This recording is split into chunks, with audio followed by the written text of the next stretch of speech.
Eh bien, merci beaucoup d'être avec nous. C'est un plaisir de vous avoir en chair et en os. Merci Moi, à je vous. suis une fan. Je crois que je vous l'ai déjà dit, on s'est vu à la radio à Médien il y a 2 ans, je pense, avec le lancement de l'école de broderie. Et justement, j'avais fait l'éloge voilà, de votre travail. Je voudrais qu'on revienne sur l'été et sur les ateliers de broderie. C'était très, on va dire, c'est ce qui se faisait avant. L'été, on occupait les enfants avec un travail manuel. On apprenait quelque chose. On disait pour les petites filles, par exemple, tout ce qui est tarz, tout ce qui est... voilà, toutes ces choses-là. Aujourd'hui, ça se perd. Et s'il n'y avait pas ça, est-ce que vous auriez pu un petit peu rentrer, faire connaissance, enfin, avoir ce contact avec cette passion? Je pense pas, parce que, en fait, avant, c'était les habitudes un peu des mamans d'envoyer leurs filles dans les ateliers de broderie pour les occuper.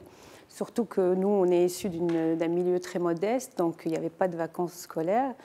Et le seul échappatoire, c'était les ateliers. Donc je ne vais pas dire que c'était une partie de plaisir, parce que j'avais 10 ans. Donc voilà, mais j'ai appris à côtoyer beaucoup de femmes qui font le tapis, la broderie, toutes sortes de broderies. Et aussi, dans ma famille maternelle, les femmes, elles étaient très manuelles. Elles brodaient beaucoup. Et avant, on préparait le trousseau de mariage. C'était un peu collectif. Toute la famille participait à préparer tout ça. Et du côté de mon père aussi, il y avait... comme il vient du Sahara, mes tantes, elles tissaient tout ce qui est la laine. Faisait des couvertures en laine. Donc j'ai évolué dans ce milieu un peu où les femmes brodaient, tissaient.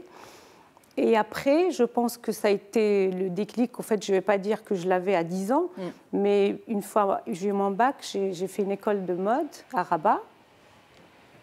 Et c'était, je ne sais pas, c'était naturel de montrer un peu tout ce que j'ai appris quand j'étais enfant.